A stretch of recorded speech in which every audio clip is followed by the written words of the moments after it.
so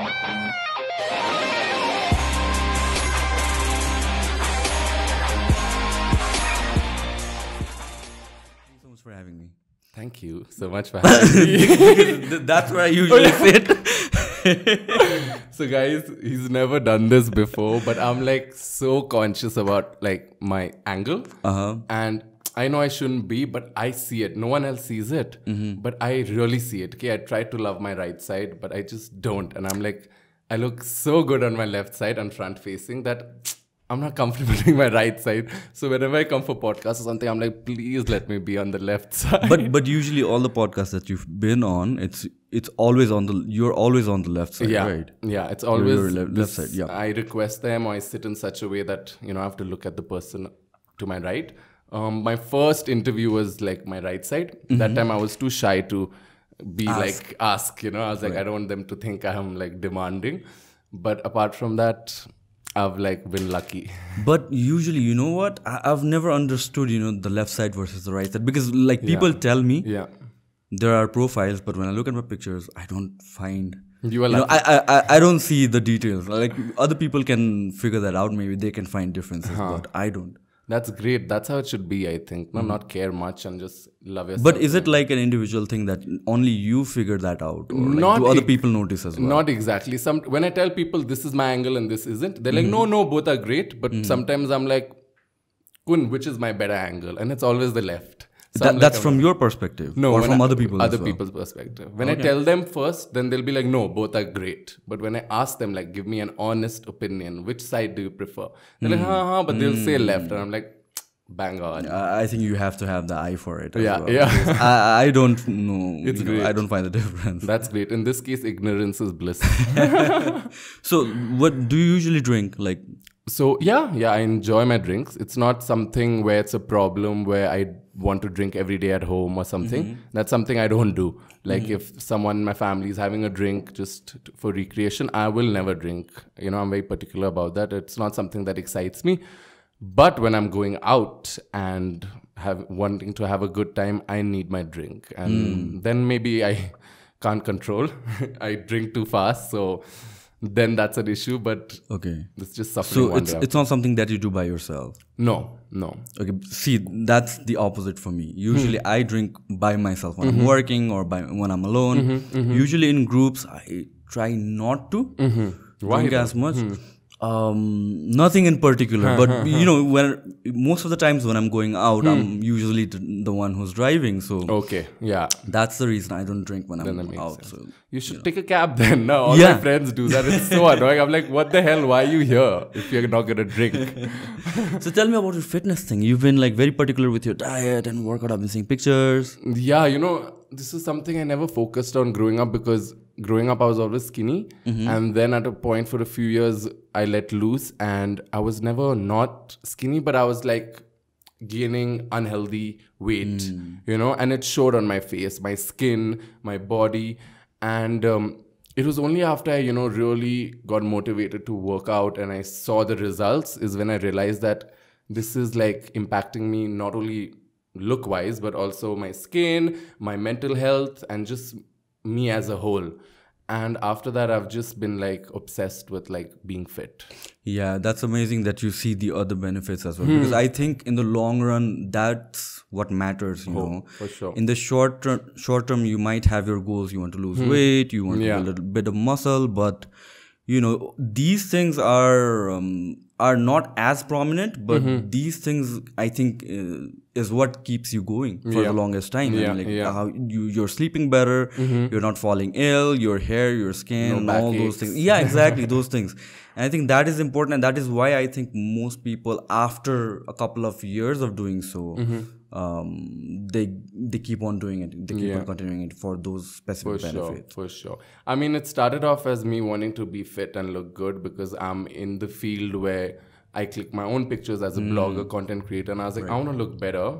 I don't want to always edit my pictures, and I have edited my pictures, and I still do at times when I'm not comfortable, But the whole point was like to be comfortable in your own skin, and it started off as that. But then when I saw I just realized that I have not had a backache issue for a while, and it's, you know, and this is just doing basic exercise, normal workout, some physical activity has helped that.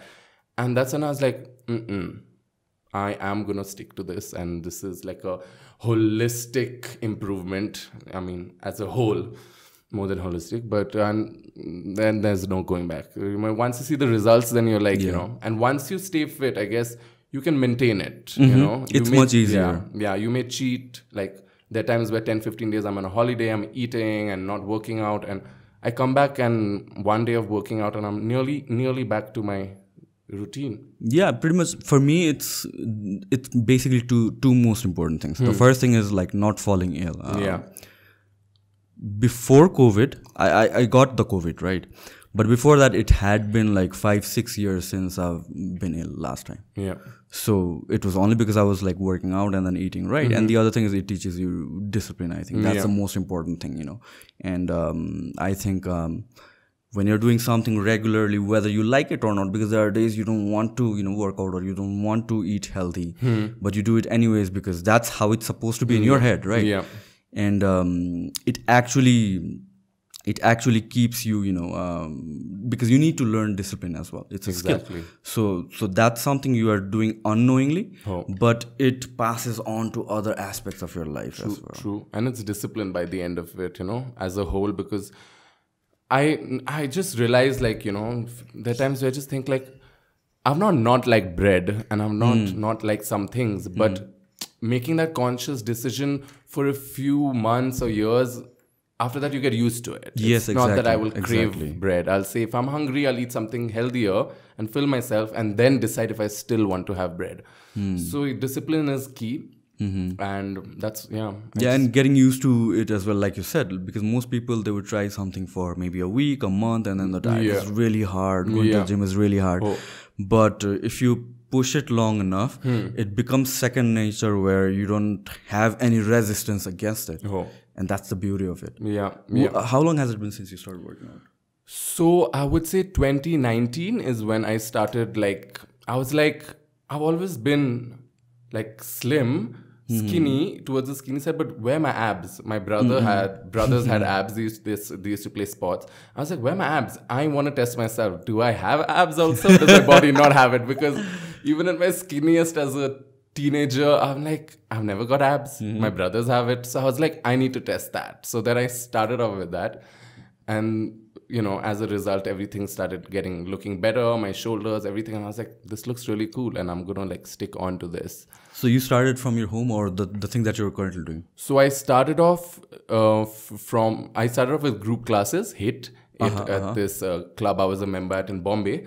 And I saw results instantly. And then after that, I mean, there were times I used to go to the gym before, but I was quite clueless and always a bit shy. Like, am I doing it correctly? I used to feel shy to ask trainers, which is a bad thing. So there I used to only do the treadmills a little bit. But when I started working out and seeing results after that, I still work out from home because I'm a little conscious and not too confident yet. I feel like I will be confident if once I can keep money aside for a trainer and he teaches me everything, and maybe 1-2 months once he teaches me, then I'll be more confident without a trainer. Yeah, I think that is the earliest resistance for a lot of people. Because they feel like people are judging them, and then and you see a lot of fit people who have already been doing it for years at the gym, and that's kind of intimidating to some extent. It was kind of like the similar thing for me, because when I started back in 2009, I guess, the gyms were full of bodybuilders, huge muscled men and women, and then I used to be 47 kilos, and for me, I was like very insecure going into the gym, and it took me a while before I decided, no, I'm gonna go. So it was kind of like a New Year's resolution for me, and then it kind of worked out. And now I come to think of it, whenever there's a newbie coming into the gym, we actually don't really notice them, but when you are on the other side, the flip side, you kind of feel like everybody is looking at me. Am I doing this right? Am I making some mistake? But that's you just have to get going. You just have to push yourself. I think that's something I struggled with, and I found ways to be fit with out like that, those insecurities or those things, but I need to fight it because. So you started back in India? In India? Okay. I started back in India. Were you in India in 2019? When did you come here? I came in India right before COVID for my mom's 50th birthday. And I was staying for 2 weeks. Tara lockdown bhayo and tyo pachi I was just like not stuck. I used to use the word stuck. That's a negative connotation. Yeah, that's a negative connotation. But I was here and I've never been more grateful, I think. I would have never gotten a chance to stay here in Nepal for so long. Mm-hmm. So do you miss India? What are the things about India? What are the things about India? I've never been to India, right? Yeah, I've never been to India. Tell me about India. So India is a fast pace. People are very motivated. The economy is also growing. They have opportunities and people want to break the cycle of being a middle class or from the poverty line, and they want to break through and they have the opportunities. Not everyone, but there are opportunities more than Nepal. Right. So people are very driven. They can pass off as being very not insensitive, but not someone who will be like just moving forward aggressively. Yeah. And I think that's something I needed as a person who needs that push. And Bombay is the best city. Bombay is like they're moving ahead. To survive, you need to keep earning money. There's nothing else. There's hardly any time to chill. So that was a great environment for me. It can be hectic for a lot of people, but it worked out for me. It helped me become more focused, more driven. And I think what I miss the most about India is the opportunities. There's so much more opportunities. They're connected globally way more than Nepal. Here we are still fighting for so many other things before we can even think about all these things. The brands that I work with, like here, you work, for example, say for Samsung, Coca-Cola, and you're like, okay, big brands, but what next? In India, there are no end to opportunities. There are new brands coming. There'll be Louis Vuitton coming, or Prada coming, and there are more exciting things happening constantly. So that's something I miss. I feel like, have I missed out? Am I missing out on so many opportunities that my people from my field are doing? I'm like, oh God, I'm missing that out because I'm here. But at the same time, I'm like, so content and happy being in Nepal and all the love that I get. I'm just like, why should I leave this for anything? And so I have two phases. One phase, I'm like, I want to be here. And one phase, I'm like, I should go. So that's which phase takes over the most? For clearly Nepal, because I've not gone to Bombay in 2 years, more than 2 years now. And I never expected ever in my life that I would stay here in Nepal for so long, not because I didn't like the country. In fact, when you're away, you love the country, you love your own country, you feel more driven towards your country. But it's just that I did my schooling in India, and then I went to college in Bombay, and I built my base there while I was in college, and then I started working there. So I was like, if I come back, what do I do? Like, I have to start from scratch. But I always wanted to have people from Nepal who support me. And that's something I saw many people from Nepal who are famous here and have gone to Bombay. They have that support system from Nepal, And I always wanted that. And I guess now that I've come back and I got it, I'm quite grateful. So even if I go to India, I'll know that, the support system is there. How long has it been since you moved to India for the first time? And why did you move to India, by the way? Your family is based here, right? They're all here. They're here, Nepali. We have a lot of Indian connections because the women in our household, in our families, usually are from India. Okay. Because of the community, Rajput community. So India. So your mom is from India? Mom is from India. Okay. Even though she's 75% by blood Nepali, but she's from India. Yeah, a lot of Indian connections. What was the point? I forgot. Why did you move to India, by the way? Well, yeah. So I moved to India because my parents, they all went to boarding school in India. Are you drunk? I'm not. No. Okay. I need to be more drunk. So yeah. So I moved to India because that time my parents had planned to take send me to boarding school in India. And the time when it was around the Maoist insurgency time. Oh, yeah. So they were like, go. This is not the time because Nepal band huntyo, schools aru band huntyo. And it wasn't safe either. It wasn't safe. It wasn't safe, yeah. So that's why I was there in India and I've been there ever since. And that's why I have the Indian accent. And like, because it's that formative years when you're growing up, when you converse with people, you get that accent. So like, even though my school was an English medium school, but it was a culture and amongst the boys to speak in Hindi. Yeah. So to fit in, I had to start speaking in Hindi. And now my Hindi is like I can be in India and people won't think my grammar isn't great, but my tone is like an Indian person. So people don't think I'm Indian there. I'm Nepali there. But here in Nepal, everyone's like, are you Indian? I'm like, no, I'm Nepali. So is that the reason why you're Nepali?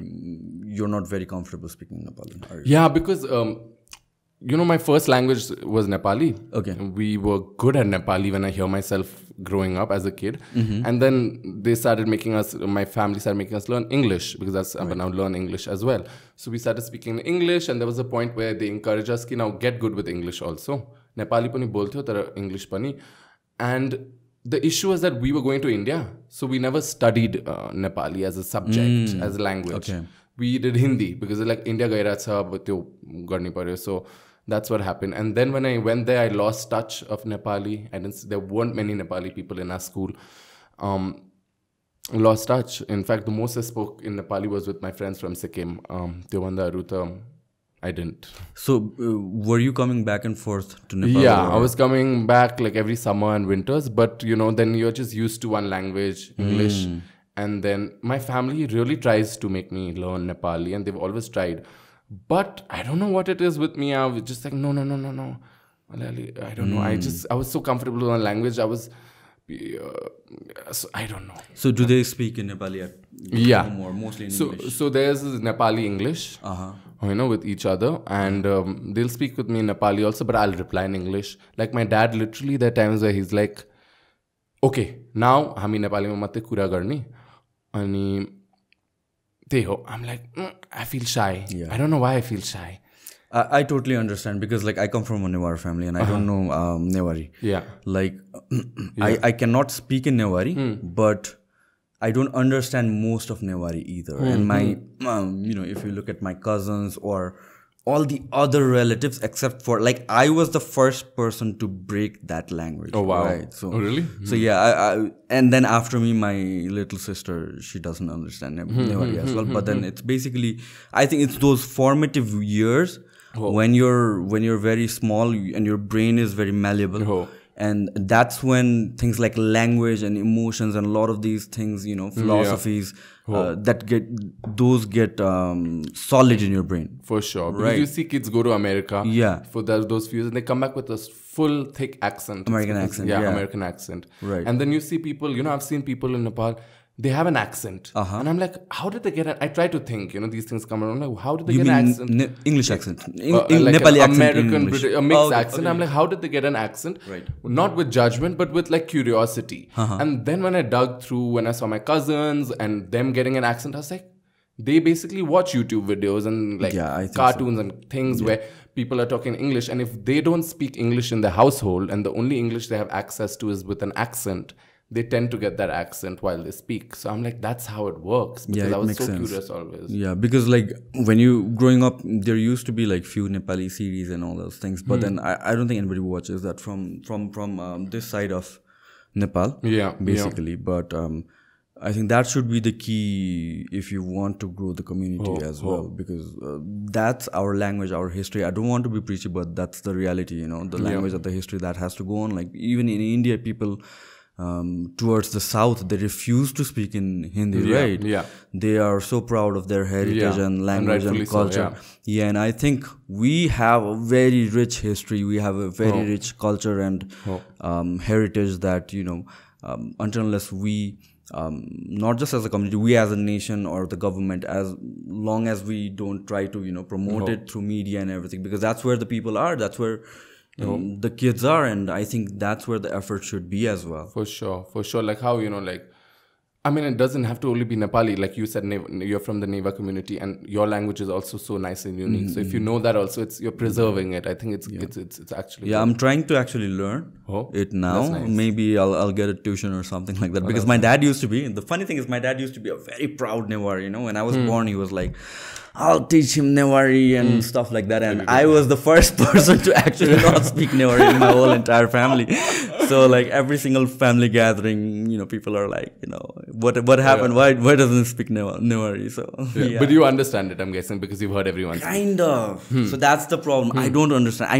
I understand maybe like 10-15% of Newari. So that's because usually when you don't speak and you've seen people speaking, they understand. Like my cousin sister from India, her didis, Kamgani Didi Haru, the staff used to be Nepali, and her Mosi also has my mom's sister also has Nepali blood. So she's heard us speak in Nepali. So she's like, I understand Nepali fully, but I can speak it zero. Yeah, for me, what happened was like, I have a huge family, right? Extended family, but then I'm from Birganj, so majority of them came back to Kathmandu. Okay. And me, my dad, my mom was there, right? And my mom doesn't speak Newari. So in the household, the language that was being spoken was Nepali. And that's how, you know, I never got to hear it so that it would train me as such. Yeah, and we usually always tend to stick to our mothers, and that's how you get to learn that's why we call mother tongue, you know. Yeah, true. Because like the accent that I have, my mom also has that little Indian accent. So I'm like, and mero bhai who are from the same house, my cousins, then Nepali is weak, but it's not Indian accent. It's Nepali accent, but weak. So I was like, this I've got from my mother. Right. Which that only makes my mother. sense. Yeah. So I was like, yeah, that's because I was a mama's boy. But I guess everyone as a kid is a mama's boy.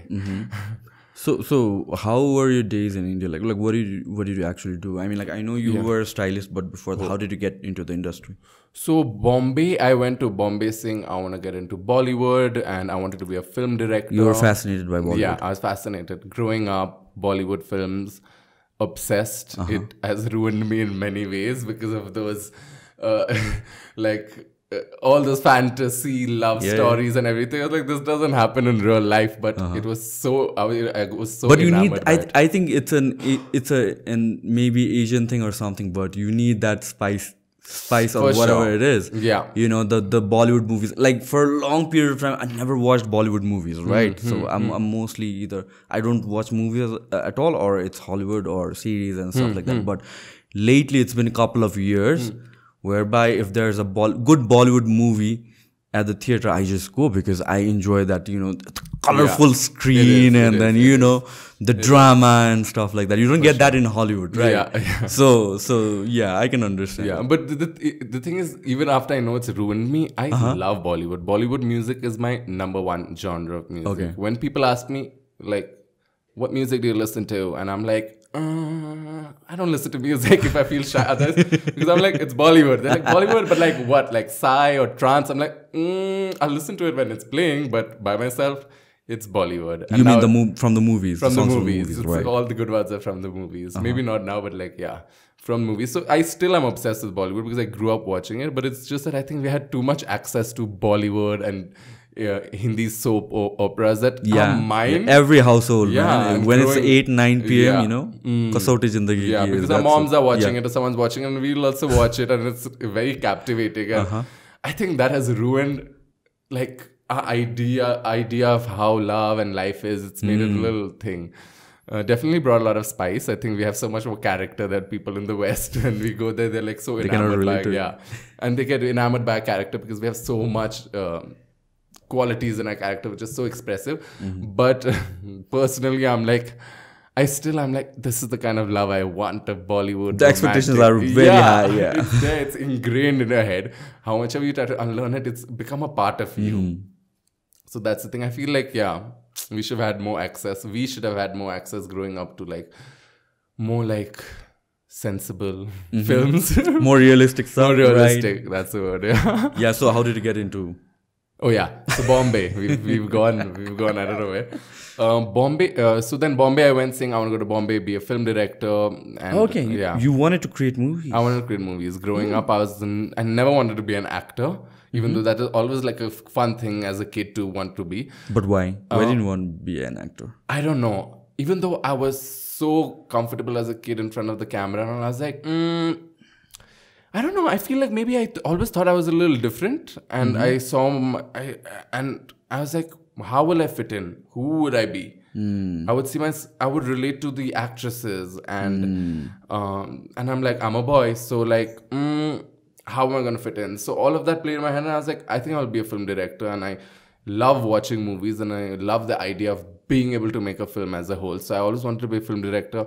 Went to Bombay, did my college. My dad was like, don't do filmmaking, do like a more broader thing like mass media. So that in case you don't want to do filmmaking later, you've done advertising and all. And that really worked out because later I didn't want to be one.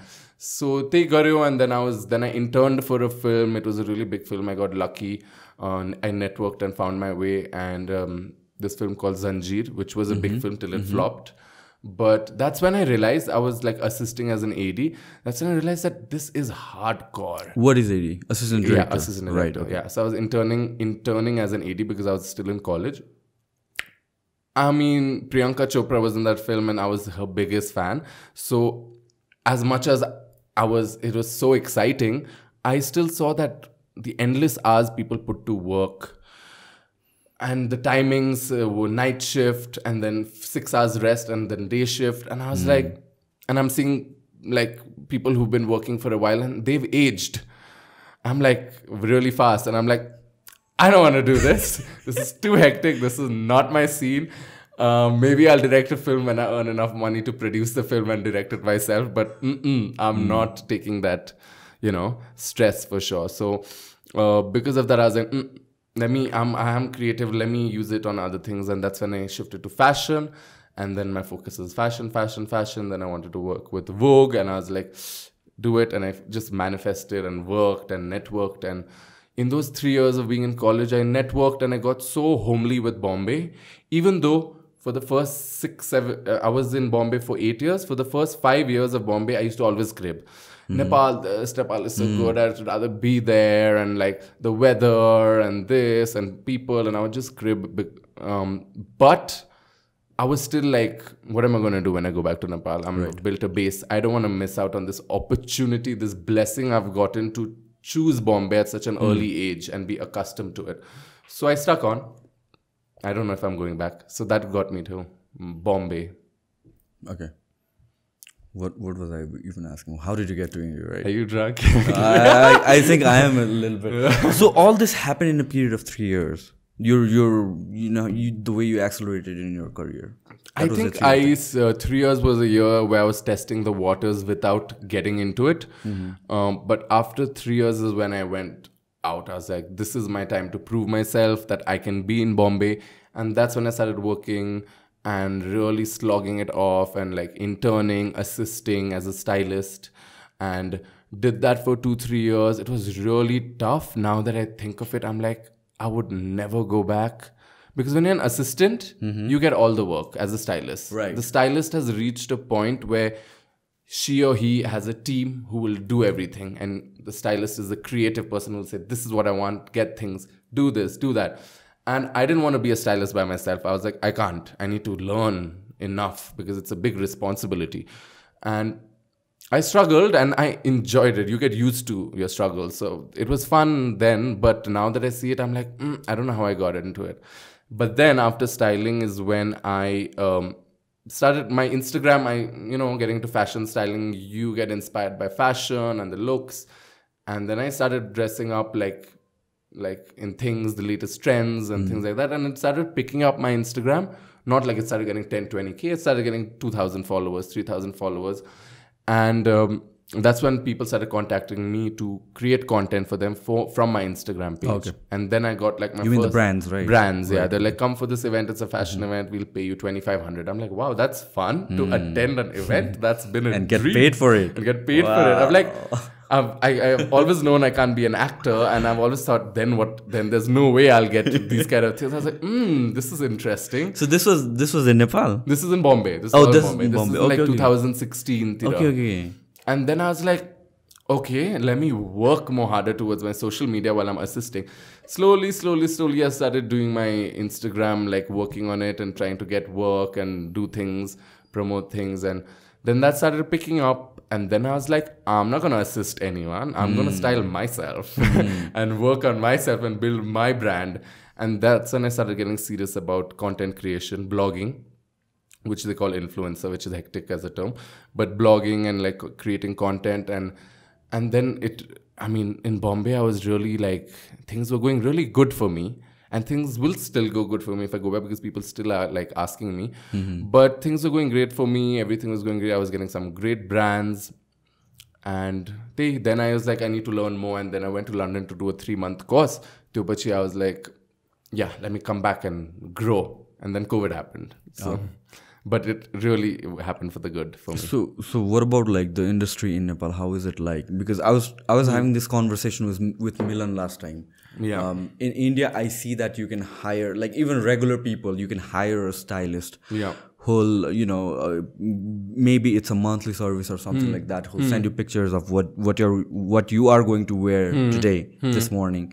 And they'll do that for every single day. They'll tell you what to get for your wardrobe and, where to get it from and things like that. So it's a service that's available in India, right? Because there's a demand for it. Endless, service. How is it like in Nepal? Do you think that's where it's going? Nepal fashion is nowhere. As in, like, people are luckily very fashionable by themselves with the culture, whatever it is. So very fashionable, but as an industry, it's like very new, very raw. Like this influencer industry has grown from 2019 till 2022 in such a big way, but fashion is still like very new. Like there are very few handful of stylists.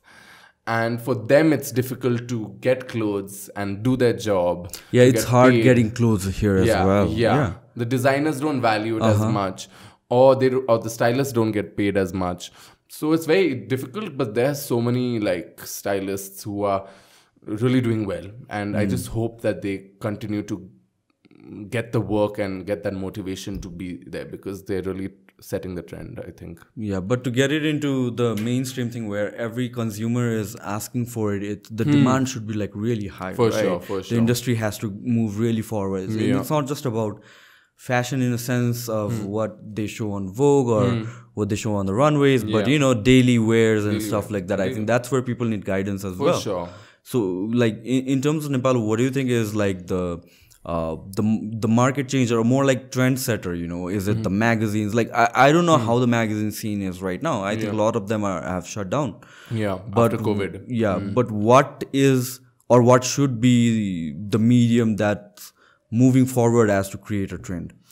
Yeah, so I think magazine is a dying industry all over the world. Yeah, it is. It is.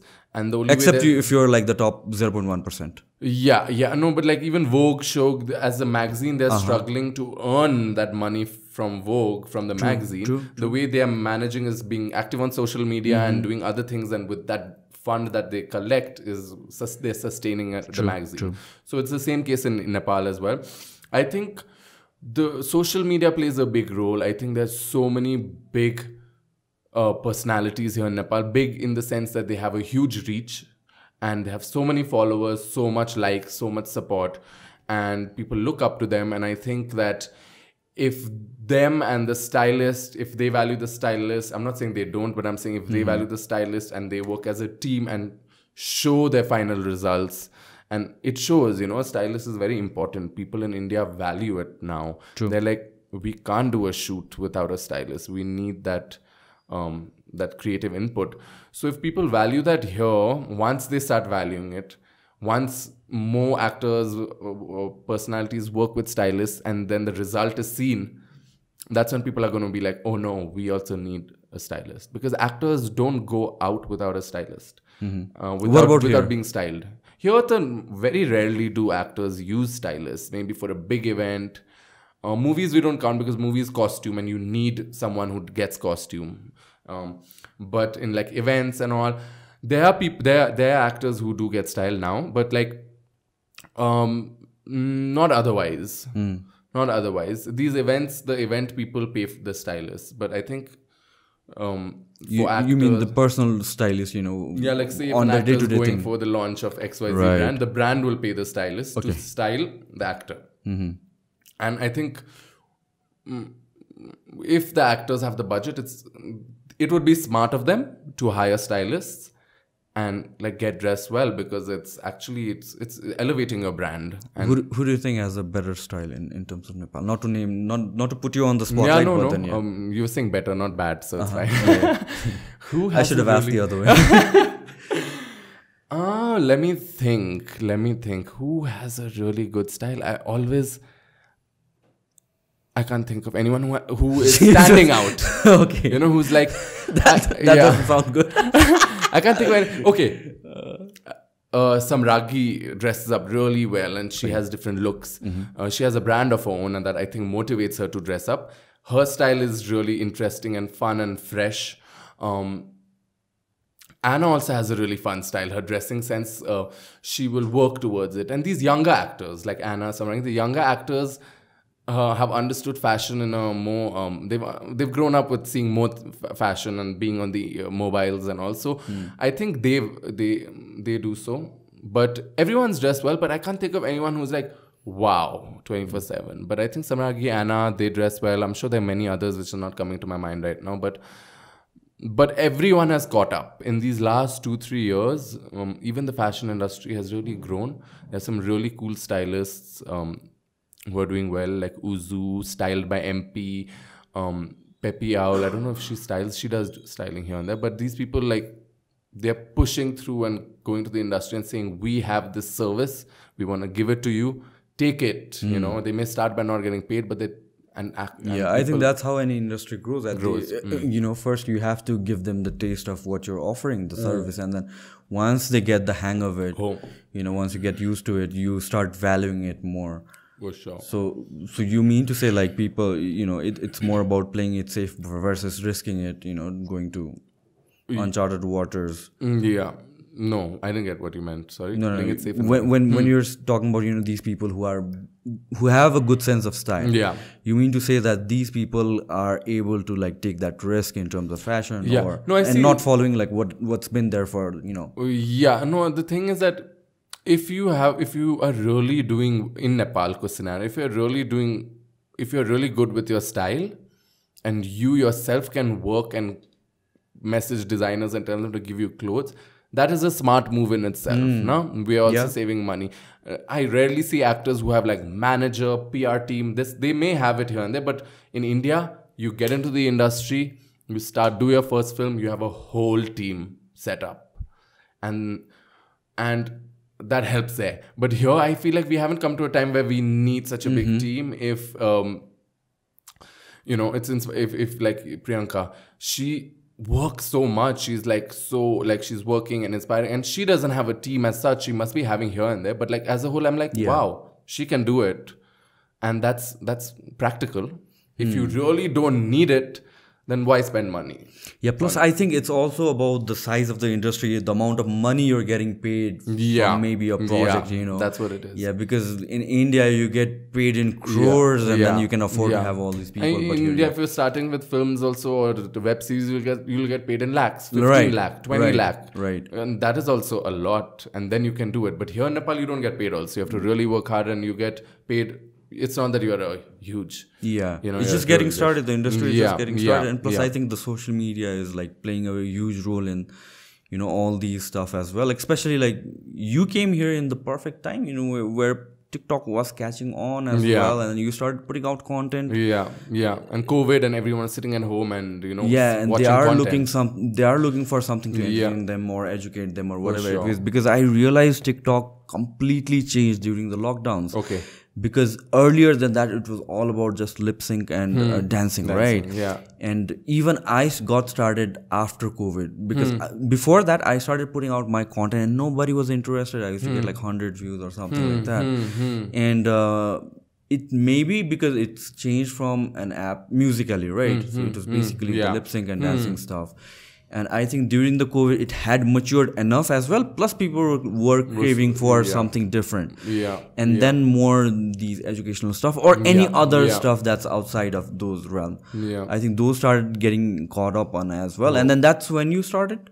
No, I think when it turned into TikTok around mid 2019 or early 2019 is when people didn't associate it to musically. Right. Yeah. And then creators started creating like videos, like video content, fun short video content. And that's when I started seeing content like that. And I was like, okay, now I think I can come to TikTok and use it. And so by the end of 2019, it was already in my mind that I need to get into this because it's a growing app and I'm a content creator. So it was in my mind, but I didn't have time to start off from scratch, and I made videos here and there. But it's when like lockdown time is when you're like, what to do now? What pictures can you post in Instagram? Like TikTok is fun. We can do like, it's time pass. Plus, like, people are not expecting highly polished content on TikTok as well. You can afford to mess up a little bit. It's more casual or realistic. For sure. I can say, oh, it's TikTok. I can do that for TikTok. I'll like, I watch some videos. I'm like, I'm so silly in that, but I'm like, that's TikTok. That's how it works.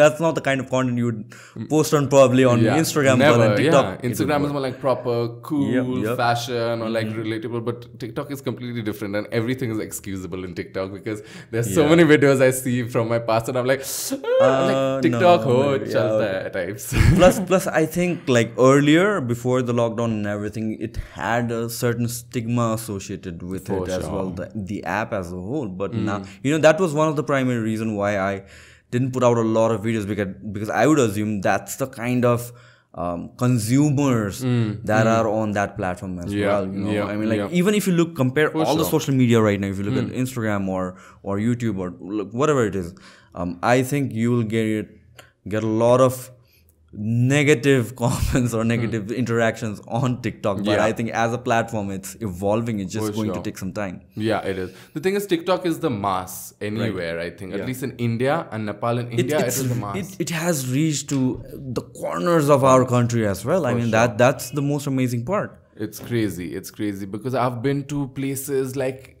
like Australian base camp ko Darama, and there also the people who are just locals living there, they've also been like, oh, you're para. And people like friends from different parts of Nepal have said, this one recognize. I'm like, I would never be able to reach that audience if it was YouTube, if it was Instagram, nowhere. Like a good video on YouTube, for me, the highest would be 200K, 2 lakhs, below 3 lakhs for me.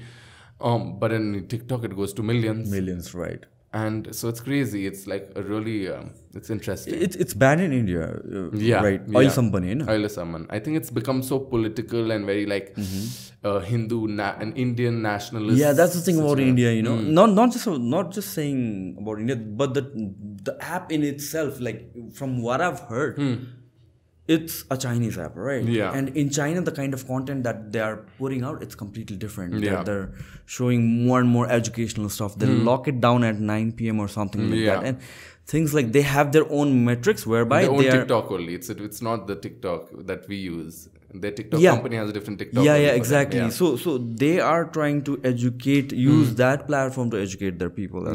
People, but then in different countries, it's completely different. The algorithm works differently, but in India especially, the Hindu and all that stuff. Right? That whole political thing came, that whole China-India war, and India was especially not because happy. like TikTok was spying and sending data back to that China. Was always there, and people didn't care because they're watching TikTok, they're enjoying. It's like US spying on Nepal or China spying. People can always put those things that it's not our country's app and they could be spying. That was always there. But it's when that Ladakh, that China-India war happened, and then India was heated up, like, how can this happen? Anti-China, ban China. It became a nationalist sentiment.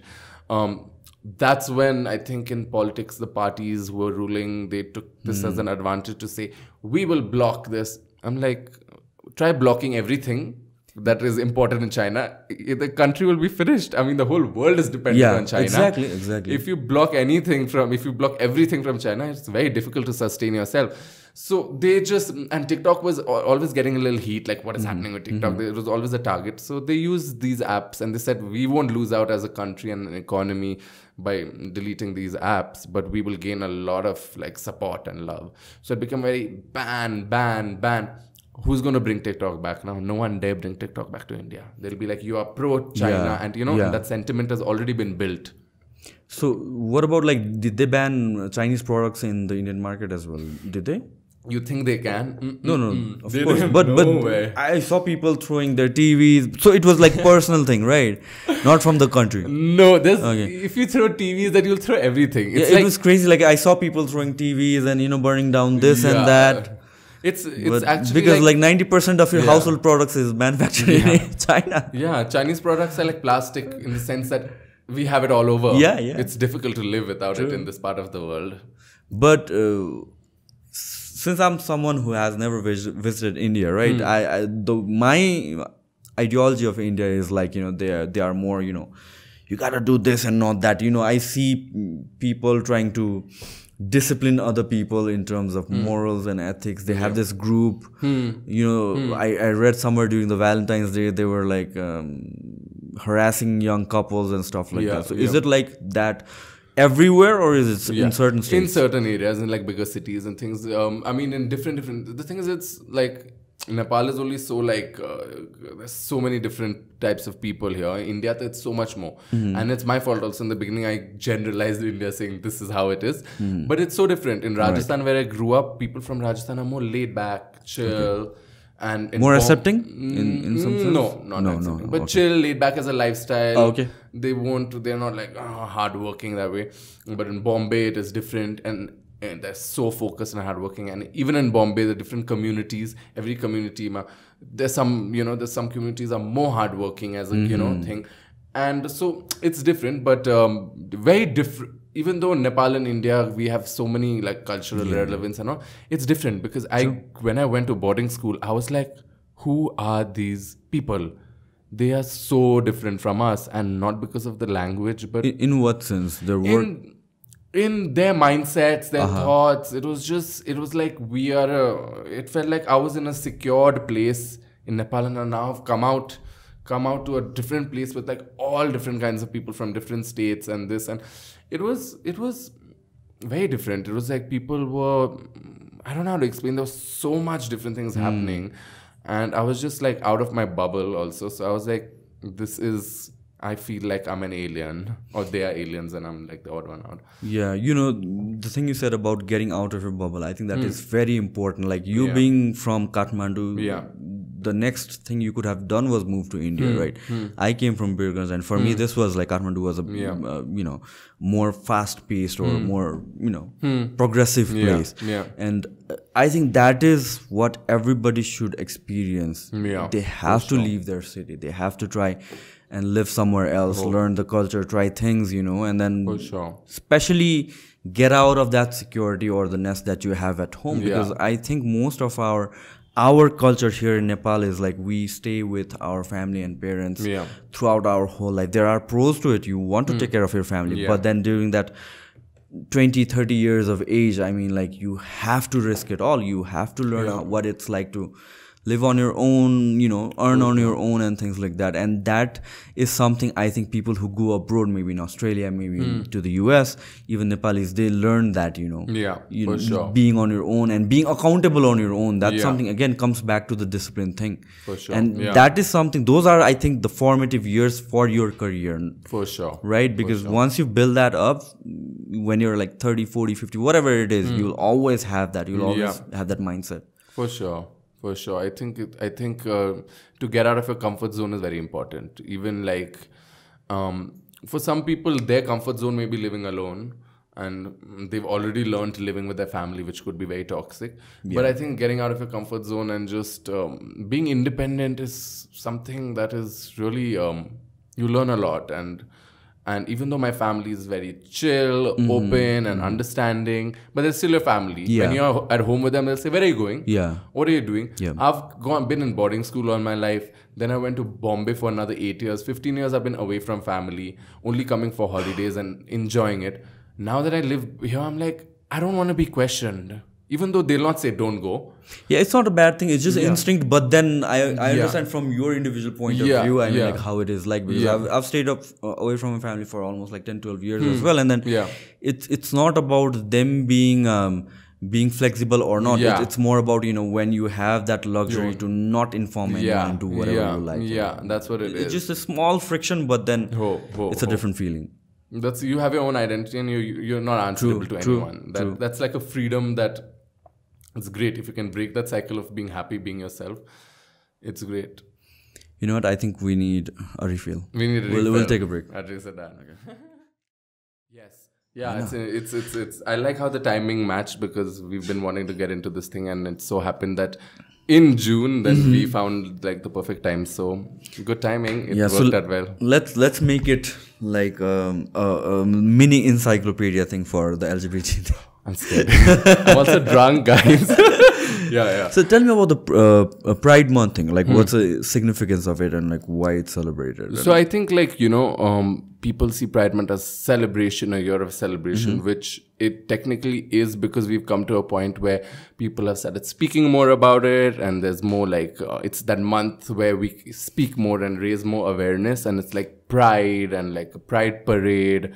But it all has rooted and stemmed from protests. It started in the Stonewall riots. It's when people didn't get their rights, and people were really like, there were people from the community who protested, they lost their lives. There was a lot of things. That's where Pride Month started. And so we have to remember where it all came from. It all came from the struggles and the fights for freedom and for their basic rights. So, and the trans people and people from the queer community in general, they really fought hard to bring it. And it all started from America. And I guess whatever said and done, like, that's where that America and the laws that they set, it's like a precedent to the world. It's like an example set. Yeah. So I think that really set an example throughout the world, where people from the queer community started using that month for Pride Month. And I think that's where it started from. So it's been there for a long time. 1960s, 70s. So it's been quite a long time. Yeah, because like I don't know, maybe I'm noticing it right now, but it seems like it has started for the past 2-3 years or so. Yeah, it started getting I think it's getting traction now. Yeah, it is. In our part of the world, it's something that there is a Pride parade, and it like there were always like a small community of people who would have the Pride parade in Nepal, but it wasn't like. In the West, they have the whole month, every day they have Pride. It's like a full festival every day. It's celebrated in a huge way, and people who are not from the queer community also come, support, and it's like a huge celebration. It's like June is a month of holiday and just having fun and like celebrating Pride, even if you're not from the queer community. And now people have, it started growing in India and Nepal, and I think it's a good sign. How is it like in Nepal? How do they celebrate the Pride Month in Nepal? So in Pride Month in Nepal, we speak up more about this topic. We the aim is that it shouldn't be that month only, because there's so many brands who will promote it in that month and then forget about it throughout the years. So the aim is like not like aim is to like have equality. But this is a month for us to be able to like speak up and bring more awareness, because the whole world is doing it together. So it's like this form of like community, that like a whole global community, like in that month where we get to like speak up more and celebrate it. And so it's nice. I enjoy it. I think this month of June is like always such a fun month, because I can speak up more, and it motivates me to even be like, it's like the flavor of the month is Pride, and for the whole world. And this is our month to like speak up and things like that. So it's nice. And in Nepal now we've started, I think, a proper full Pride parade happened in 2019 for the first time. Like a huge Pride parade. Before the lockdown? 1 year before the lockdown. Okay. And then after that 2 years they couldn't, because June was always like the peak. In fact, even till now it's peaking in the rest of the world. So then they couldn't continue it. But this is the first, on Saturday, 11th, they're having a pride parade now after 2 years. Yeah, so it's like really... This is like the perfect time for the podcast. Yeah, perfect time for the podcast. Yeah, it all worked out perfectly. We so happened to our schedules matched in June, and I was like, great, let's speak about it. So yeah, there's a huge pride parade happening on the 11th, and we're quite excited for it. Yeah, I think it's also because like there are so many people, especially in our community, in our part of the world, where people are afraid to speak up. It's a taboo thing, right? Yeah. And see, I cannot relate to it, but I'm pretty sure that it's very suffocating for a lot of people. For sure. Right? And then to come out of it, that takes some kind of push or awareness or something, when people are cheering for you. And I think that's I don't know the history of it, but I think that's the significance of it in real time. Yeah, it's amazing to, people from smaller villages, if they get to know that this is happening in Kathmandu, in Nepal, there's a huge community celebrating it. It's something great because no one wants to be alone, and no one is taught about being gay, being lesbian, being someone from the queer community in any text. You need to figure it out yourself and then read about it on the internet. It's easier now, but not in Nepal. We can't say that because people don't have access to the internet and facilities like that. So I think it's a great thing.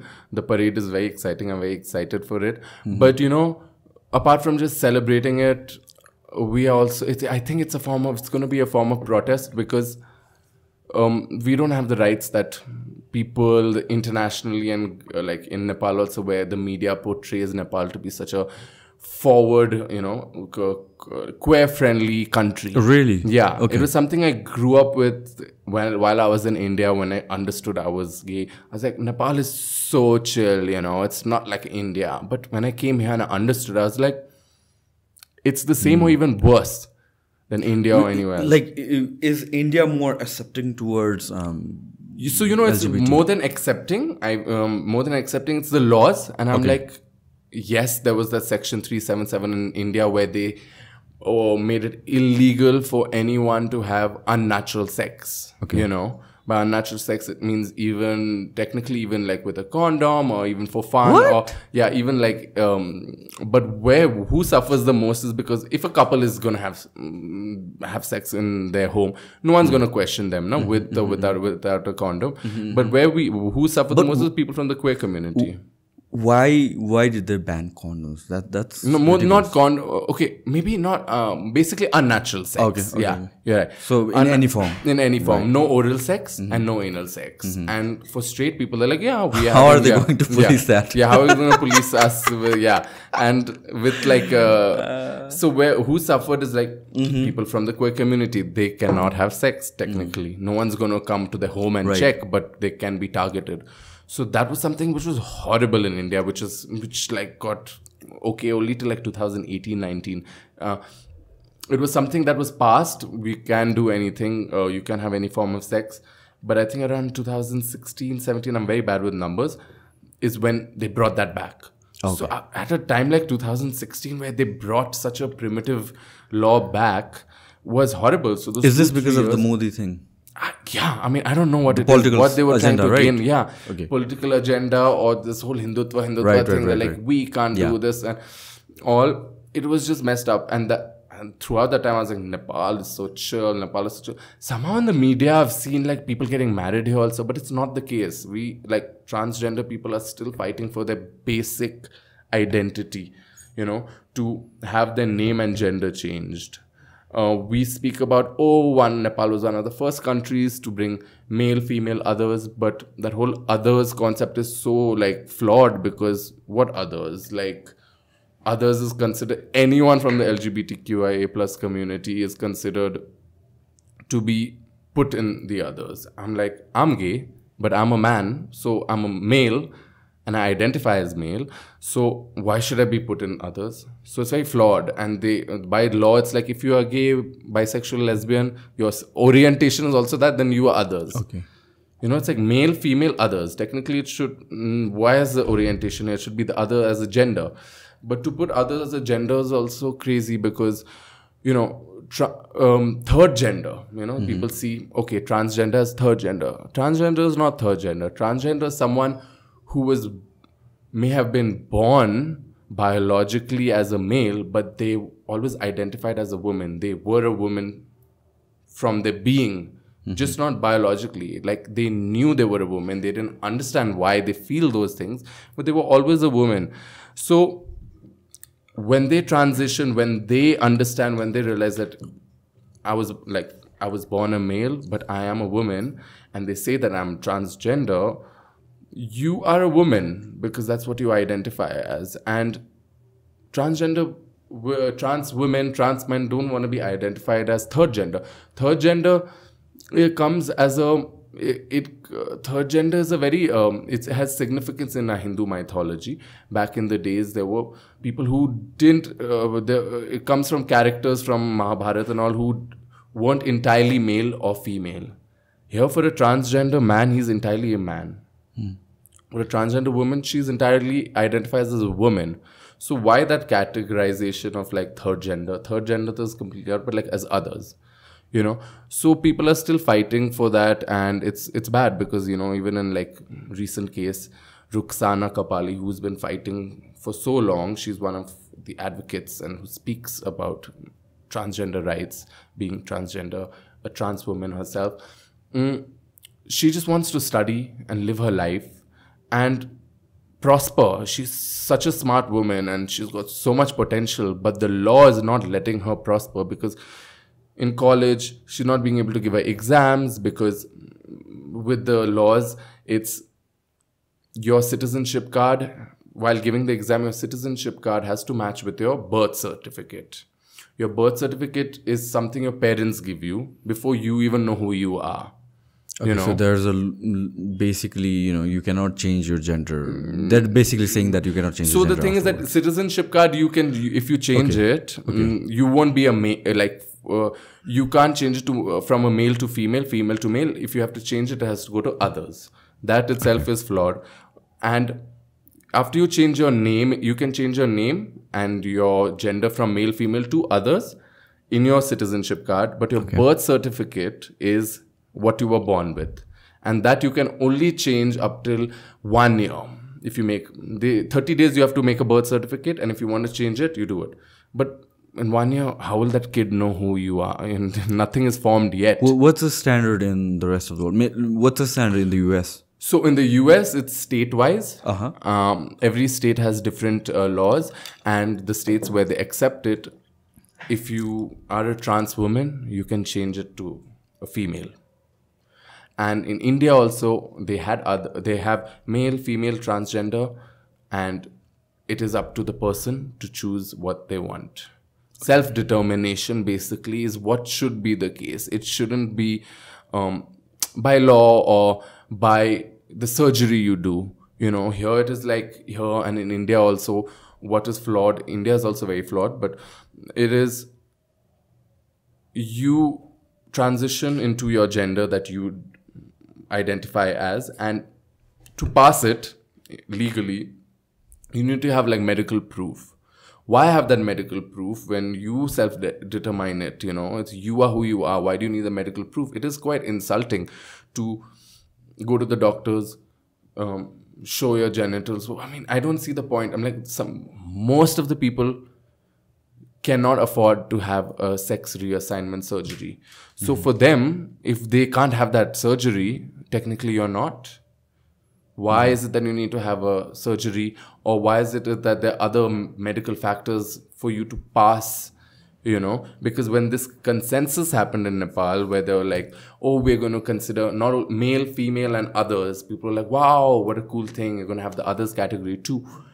But in places where like families register their kids as others, they're like, strip down, show me your genitals for us to approve it. And that's so insulting, and that's just not right.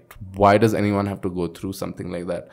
So in Rukhsana's case, she's fighting to give her examinations, and there's some law which says that your citizenship in the education system, or your citizenship name, which she has changed now to her real name, has to match with her dead name, which is what she was born with. Okay.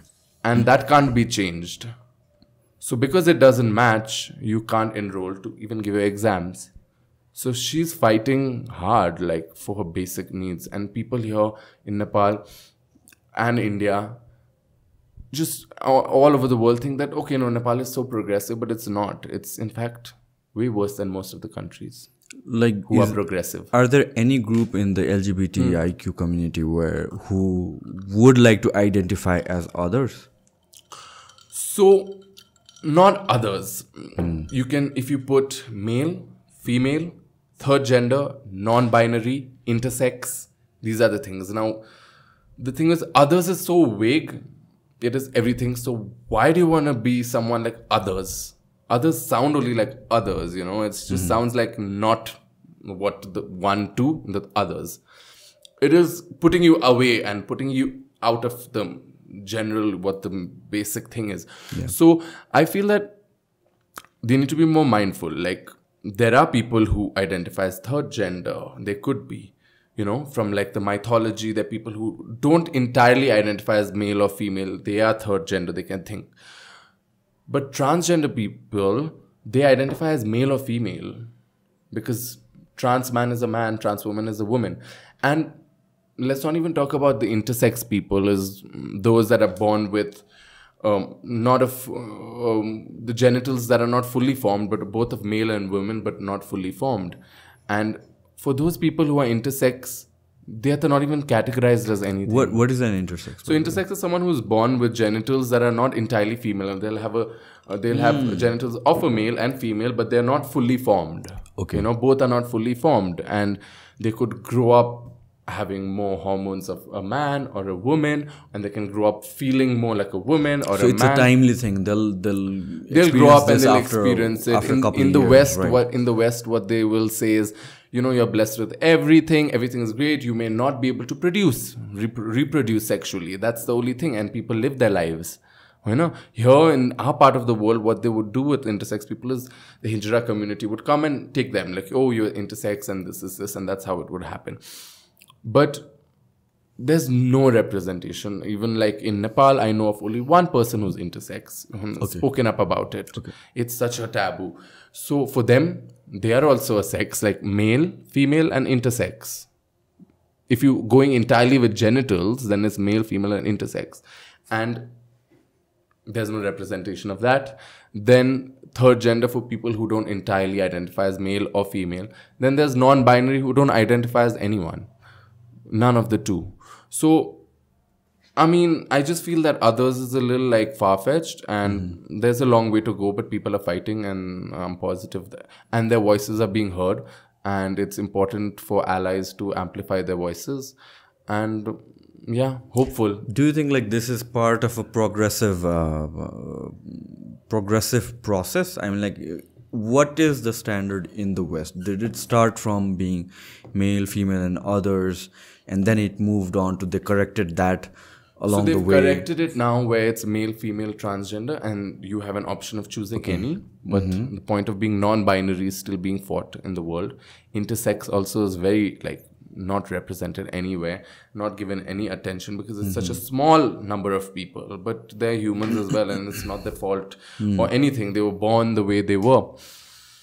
So we have a long way to go, and there's conversations being spoken, and I feel hopeful. But who am I to say? I am, even being gay, I'm still in a place of privilege because in the whole community, I think being a man, being gay, has it easier than being a woman who's lesbian. Everyone has their things. You see, being a guy and gay also can have a lot of difficulties. But I'm just saying, in my community only, I come from a place of privilege. Forget my family and wherever I come from, that is another whole set of privileges.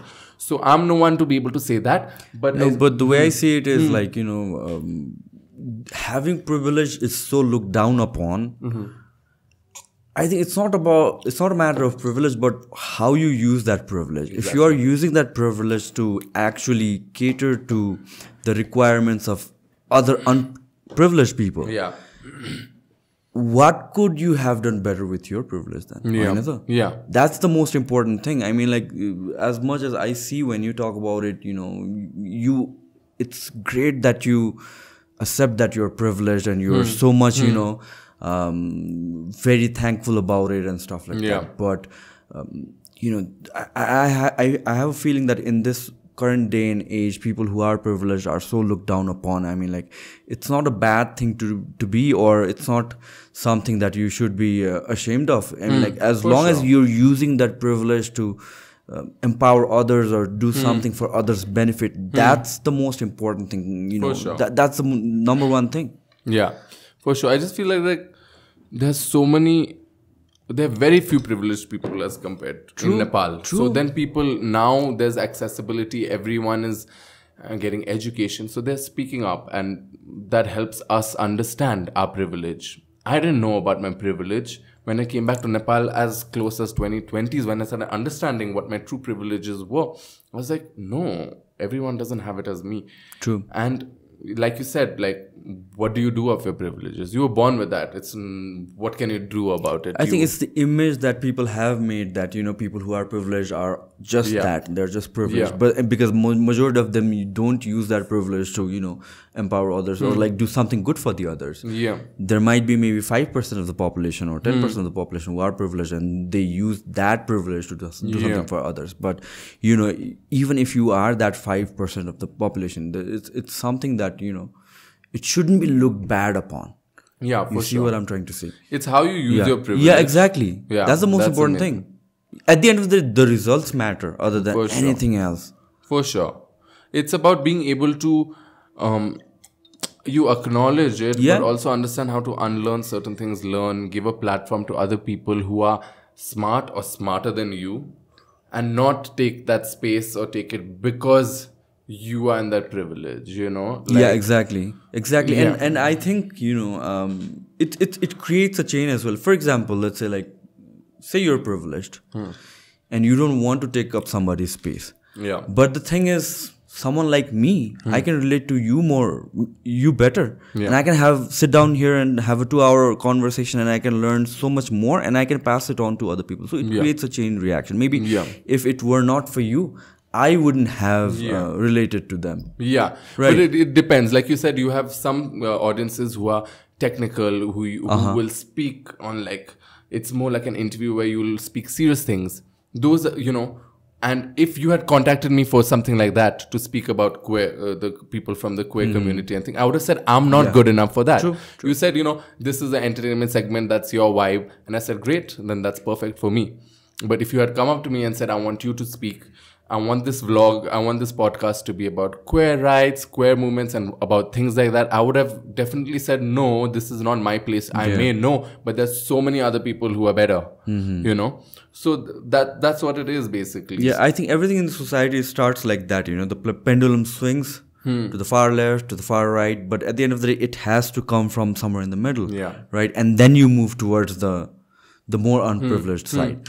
But you need someone who can basically introduce the whole thing, the whole agenda, the whole issues with you, and then, you know, have a voice for it. Like, for example, the way you are using your platform, I mean, like, I don't know how the other people in the LGBTIQ community see it, but the way I see it is I can relate more to you at first. Then maybe I'll be more prone or more susceptible towards more of that community, right? You understand what I'm saying? You know, so you for me is like an... Because of my privilege. The barrier, the icebreaker, something like that. You see? Yeah, but this all comes from privilege. Like, you know, I had the privilege to get the backing from my family and be maybe more relatable to a certain amount of people, be more likable. And the people who are underprivileged and who in this generation, they've broken their barrier and got an education because everyone can get it. And if their family worked hard to break that cycle, those people who come up and speak, they are so much smarter. And they're like, I'm such a fool. Like, listen, man, there's always going to be someone smarter than you. I'm like, when I sit across this table, you know, with some of the greatest minds on subjects that I'm interested in, I mean, I'm blown away. But and I think, like, I feel the same. I'm so dumb, you know, on these subjects. But when I look at it, like, people would want to hear me about these subjects, even though I'm not the most wisest of them. But once they listen to me and I bring someone who is wiser than me on that subject, that's when the transition will happen. True. You know, the first thing is, you know, it's all baby steps. You cannot get from A to Z at one go. You have to go to B and then C and D. It's a long process. I mean, like, all these issues with gender, I've talked to you about it yesterday as well. Like, one of the biggest divide I see in our generation is, like, not even, like, forget about the LGBTIQ community. It's just the male versus female thing. Right? Or any gender thing. Gender in itself, I see it's a huge problem. It's a huge divide in the society. Like, be it compared to religion. Exactly. Be it religion or whatever it is. I mean, we as humans need to identify as individuals. I'm Sushant first. You're Parakram first. Before anything else. Right? And then all the other details come into place.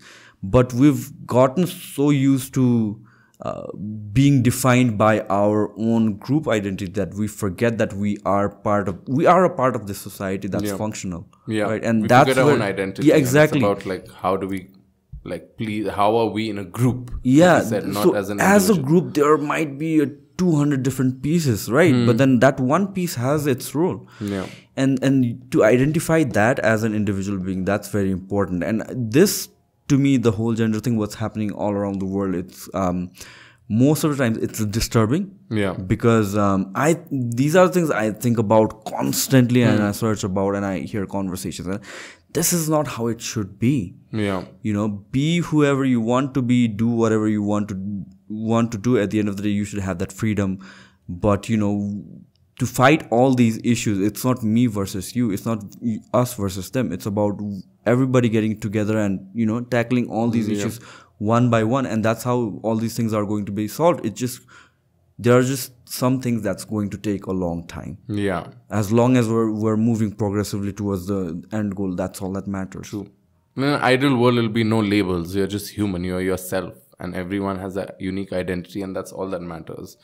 Because even biology, in the sense of sex, is just like gender is flawed in its own self. By the end of it, it was men who studied about this, because women didn't have the authority to educate themselves and study that. So gender in itself is very flawed, and it doesn't matter, because the moment gender comes, there is that classification, like you said, like, you know, oh, women's role is this, men's role is this. In today's time, everyone's doing everything, and the brain is one, so that's what matters, clearly. And I don't know, it's very flawed. It's disturbing. And I believe that there needs to be more conversation, you know. For sure. We talked about it yesterday, you know. We have our preconceived notions about everything, and that's a good thing as well to some degree. But then we have to let the other person speak and then hear. Yeah. Maybe that won't change your mind. Yeah. Right? That's perfectly fine. You don't have to agree to the other person 100%, but then have them have the opportunity to speak. And hear their perspective and understand that, okay, exactly. the two sides of a coin. Two sides of coin, they both exist, and they both are right at the same instance, but then Not people always, can have but yeah, some do, yeah. People can have different perspectives, yeah. and without, you know, these conversations need to have without insulting each other, you know. You have to be actually to be able to listen to the conversation. That's very important, you know. Yeah. I think that's something that we're missing out on. For sure. In fact, now people have been very, like, I feel that people in Nepal are speaking up, and yes, we see that hate aspect, but we see people make opinions, and that's actually really positive to see people speak up about injustices, that people are very comfortable with their preconceived notions, and when they're wronged, they don't see their wrong side. So like you said, you should hear them out, understand their perspective, and there are two sides of a coin, but one person is always more right than the other person at the same time. So, like, I've said things in the past which I never thought was wrong, and then when a lot of people came and told me, some in hate, some in anger, some in opinions, I saw it all. I, you know, sat down. I was like, okay, where have I gone wrong? And without an ego, and then it turns out to be, I'm like, okay, yeah, they're right. This, I may not have meant it in that way, but it sounds wrong. And then you learn. I think, like, Twitter, honestly, that's one thing where I've got the most amount of, like, angry people. But Confrontations. Confrontation, angry people. I won't say hate necessarily. Hate I get way more on TikTok and Instagram and YouTube. But, like, that I didn't use that as a way to say that, oh my God, no, this is negativity. I saw that as, where am I wrong? Am I wrong first? Okay, people are saying I'm wrong. Where am I wrong? Why am I wrong? Researched why this is wrong. And then I'm like, okay, yeah, I am. When I came to Nepal, I made mistakes. I was like, no, I'm not wrong. You guys are wrong.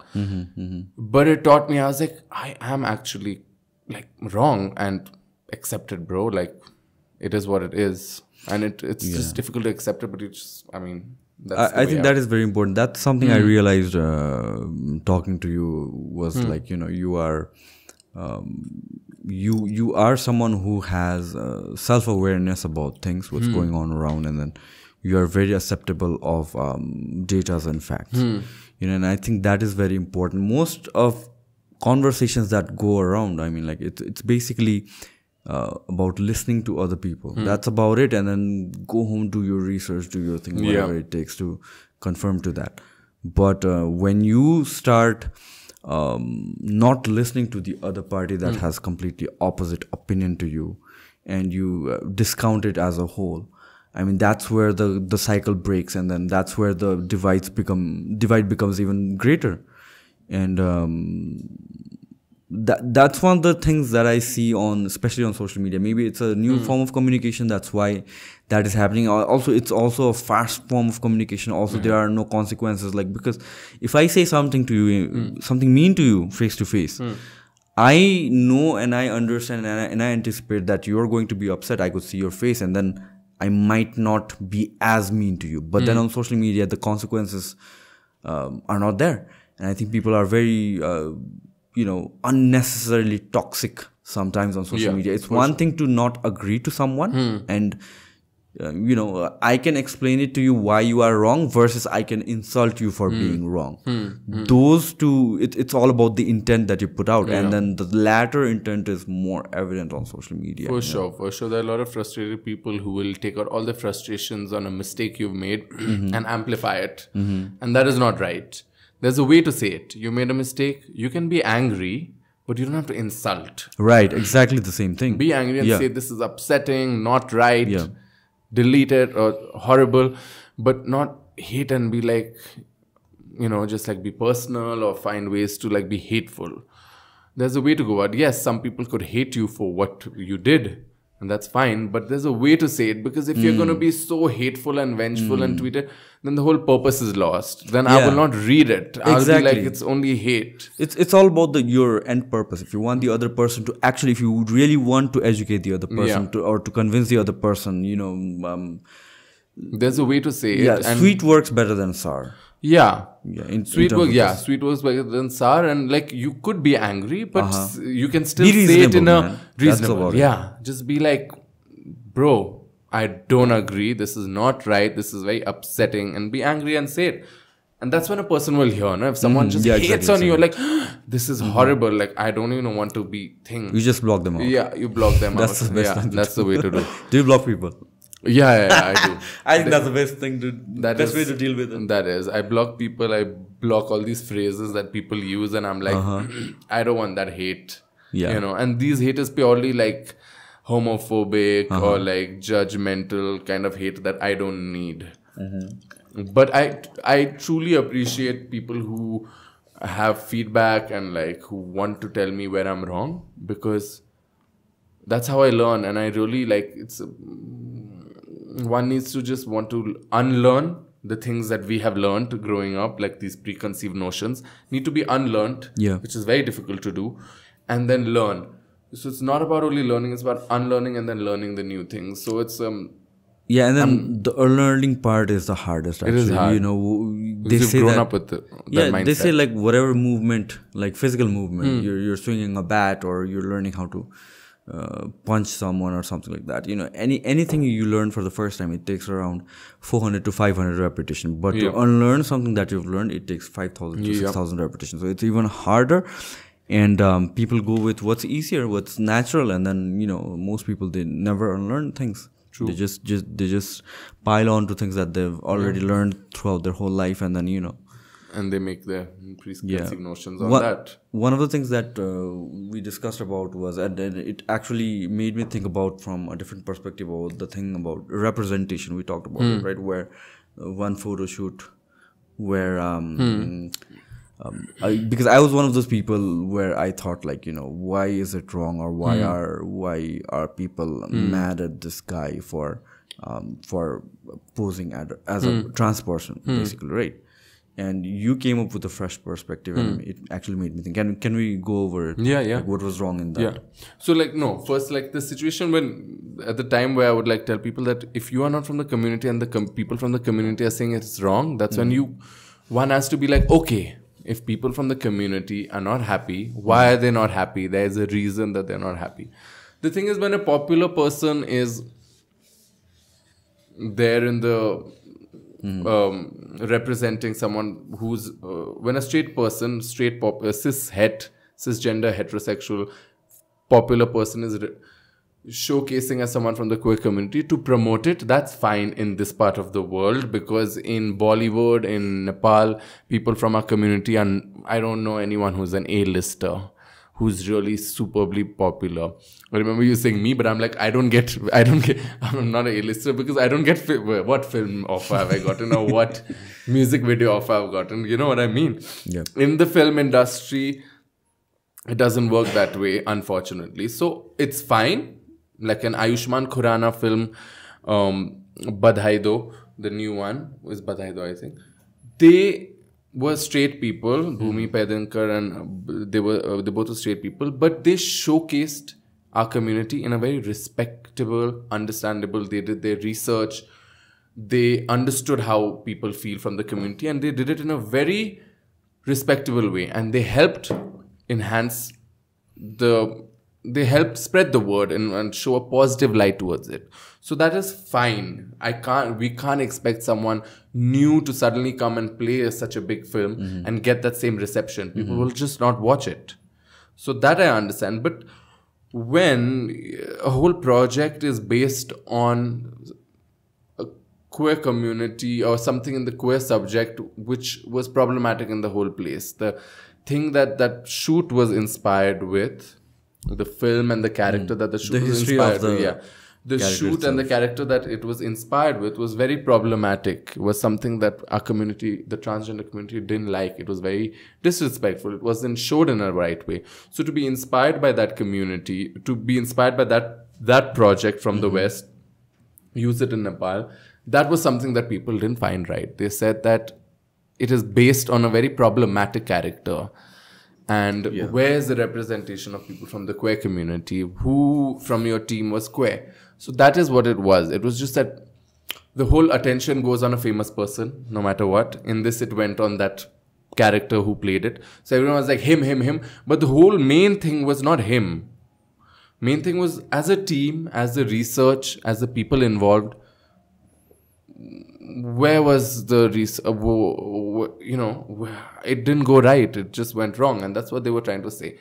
So I think it's good. It's so good to see people from, like, in India, so many people speak about it. And now it's so good to see that there's a huge, for the fact that someone like you is cisgender, heterosexual, for you to have known about this and for you to have this thing to come in your mind, it means that this thing is reaching out to people. People are hearing about it and understanding that there are people from the LGBTQIA plus community who is speaking up, and it is creating an impact. So I think conversations like this is so important, and it's all for like a bigger thing. You know? Yeah, because like when I think about that project and what went wrong and what was the criticism about it, the way I thought it was like the character should have been played by a gay person or transgender person, basically, right?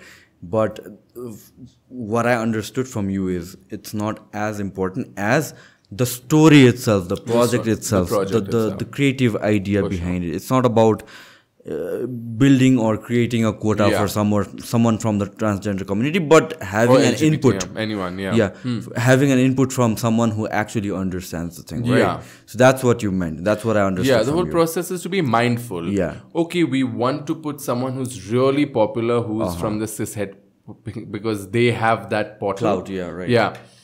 But we want to be mindful. The rest of the team needs to be from the queer community. The whole project. Give opportunities to queer people, the makeup artist, the hairstylist, the photographer, the director, and research well.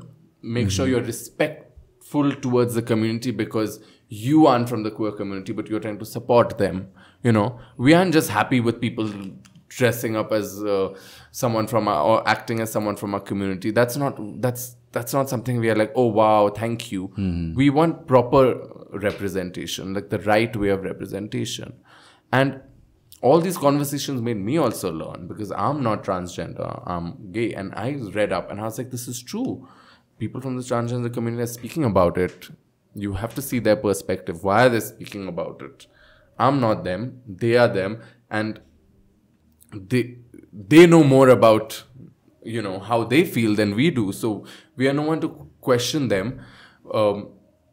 So yeah, it's these conversations are very important, I think, and it's really making people read up more and aware, and making people a little more cautious to not disrespect people from our community, because there's a big voice, a lot of conversation happening, and that's important, because till you don't make people cautious, they won't care. They'll say, so what, you're the minority, and they'll just move on.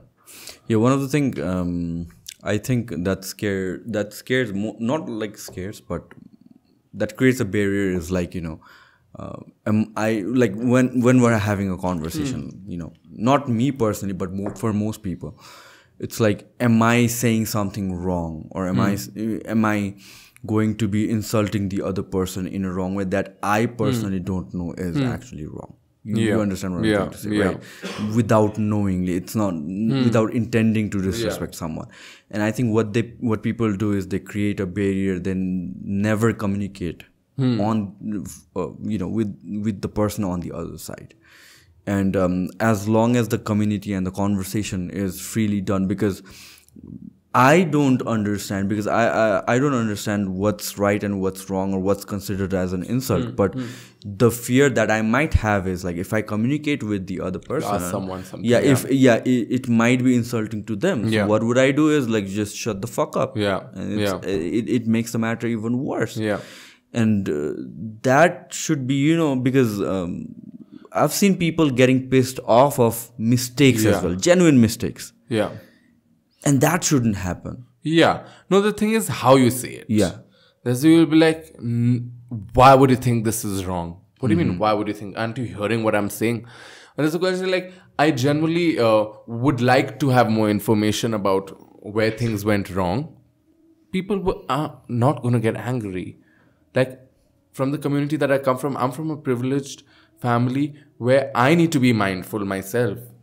When I ask people questions mindfully and like respectably, like just not like, oh, this, they answer. Because, but like, silly things, small things, if you're asking them for small things that, oh, what is this? Why is this? That's the time when, if you want to ask these questions, you need to read up and know what is right, what is not. And you need to have some information yourself. Why should people from our community always have to answer to people, like, oh yeah, no, this is how it works, that is how it works. There's the internet. Why don't you read up? But I understand, because like there are so many things related to other topics as well that people see. Internet, I think like for a lot of people, it's a very new phenomenon. Like I'm telling this in terms of fitness as well, right? It's something that everybody does, and people asking like, is this supplement vegetarian or not? Like this is something that recently happened. So what I did was like, it's very easy to like Google it up, but I Googled it, and I think we're so early in this gender conversation that you have to. Maybe it's better that the other person does some research, but I think you need to lend a hand as well. I mean, like it might be annoying at first. No, for sure. Yeah, but it's not just regarding the gender thing as a whole, but I think in general, in any conversation, people are not searching it up on Google or YouTube. So because if they're messaging us on DM, why don't you spend that time asking the question to Google? Exactly. And for people like you and me, for whom it seems like, for me, fitness, a lot of things about fitness seems so basic. But maybe for some people, it's like, wow, it's mind-blowing stuff because they are asking the basic stuff. And the same thing can happen with the gender thing as well. Because like when I used to make content on fitness, I used to leave out a lot of those questions or topics which I used to feel like it's so basic. Nobody, this is something like everybody understands, but apparently they don't. People ask the basic questions. So now what I do is I let my team decide like what questions, like, or I ask it from beginner's perspective. So I think it's the same kind of conversation. Even those things can be searched on Google or can be found out with some basic research. I think it's not human nature, but more like Nepali nature. Yeah. Whereby, like, you know, you would like to ask someone. Yeah, you're curious, you want to ask, but you have to be mindful, basically. Plus, also the other thing is like, it's more about you responding, because people look up to you and you're a celebrity, and people want your response. So they are basically, they know that they could Google it, but if Parakram answers this is like, you know, for them it's a different thing. And I understand it gets kind of annoying when you're getting like hundreds of DMs, but or anyone from the community, because they'll be like, you know, oh, you are the one. It sounds you're the queer one in this group, and it's always the queer people are the one or two in a group of 10 or one. The questions get asked to them so often, and it's like, it's not my responsibility to always answer to the same things. I just want to fit in and be normal. Right. If you really, because they're fighting two battles at the same time. They're basically battling the community as well, the society as well, and at the same time somebody is like asking them. Yeah. Like a basic thing where someone will be like, oh my god, you're my first gay friend, and it's they mean it out of sweetness. I watched that video on TikTok. And it's sweet, and while I just came out of the closet, it was so sweet for people to see that. But now I'm like, you're my gay friend, but like how does that matter? Like I'm your friend who happens to be gay, which you're blessed, but like you don't have to like, there's these small things, it piles up. Because I understand, I completely understand, but I think that's how the world is going to progress eventually. But I don't, like 5 years from now, 5 years down the line, I think these are the questions you won't be asked. But right now, since this is like the transition period, I think more. Hopefully, let's be positive. So maybe like, but for now, I mean, like, people are more curious, you know, and that's how it goes. No, if they genuinely ask, people answer. I've asked people things and I've been scared, will they get upset from my community only, because I don't understand everything, obviously. You get a lot of hate from the LGBT community itself as well, I mean, like, thankfully not. Thankfully not. Confrontations? Not really. And when they do confront, I am mindful. I understand. And I'm like, okay, that's where I went wrong. And it's not like I'm blinded, like, oh, you told me that it's wrong, so it's wrong. I understand it. And I'm like, okay, tell me where I went wrong. Because we all want to learn. Even in our community, it's vast. It's not only gay. It's LGBTQIA plus. Everyone from like the marginalized sexual minority and things like that. So I don't know everything. I only know about myself. I know how a gay man feels. I don't know how a lesbian woman feels. I don't know how a bisexual person feels. I don't know how a transgender person feels. So I have made many mistakes and I have learned. The whole point is that if you're willing to unlearn, learn and think, no one is going to hate you. You make mistakes. You own up to it. Take accountability. And just say that I messed up. What people are not going to sit and just hate you for the rest of their lives. Everyone is moving on with their lives. So I think be mindful. It's important. Ego comes. Ego always comes. My ego comes. How dare they? You know, it started. We're all humans. We're all humans. How dare someone say that? Like that I feel about, even if my mom or dad tells me to do something, how can they tell me to do that? You know, it's a very individualistic thing.